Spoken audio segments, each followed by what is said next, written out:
Personal na bumisita si Pangulong Marcos Jr. sa 3 probinsya sa Davao Region para ilunsad ang bawat bayan makikinabang sa mga barangay at presidential scholars. May umarangkadang balita, si Noreen Igonia. Dala ni Pangulong Ferdinand Marcos Jr. sa Davao de Oro ngayong araw ang maraming tulong para sa libo-libong kababayan natin mula sa 3 probinsya kabilang ang Davao de Oro, Davao del Norte at Davao Occidental. Pinangunahan niya ang pamamahagi ng 200,000 pesos sa bawat barangay ng mga nabanggit na probinsya at presidential scholarship para sa 5 mag-aaral sa bawat barangay. Nakatanggap din ng fertilizers, fingerlings, punla, tractors at mga bangka ang ilang magsasaka at mangingisda. Sa natanggap na 200,000 ng barangay din kukunin ang 100,000 pesos para sa 5 mapipiling eskolar nila. Malaking tulong po ito sa akin as a graduating student sa USEP ko. Malaking tulong po ito sa pang-araw-araw kailangan ko, especially a transportation po kasi hindi po ako nakapag-beach. Tsaka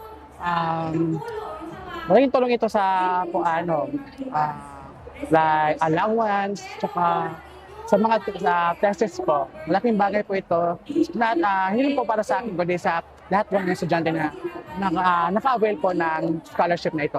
Dako kayo kong pasalamat nga nakadawat po ni apil sa mga barangay para sa tabang na nadawat na mo. Naagi sa iyang sa 5 ka estudyante o para sa barangay project. Mahal nga presidente nga siya nagahin og panahon diri sa atong lugar sa Davao de Oro ug paghatag sa niya mga ayuda sa abunong, similya sa humay,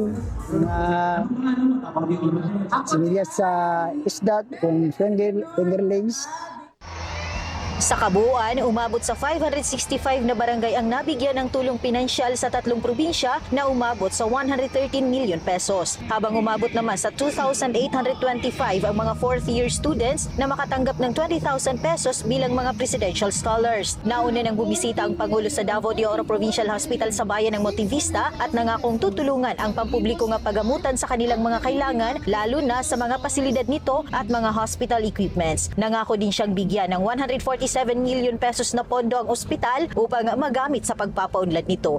Mula dito sa Nabunturan, Davao de Oro, ako si Noreen Igonia ng PRTV News, nagseserbisyo para sa Pilipino.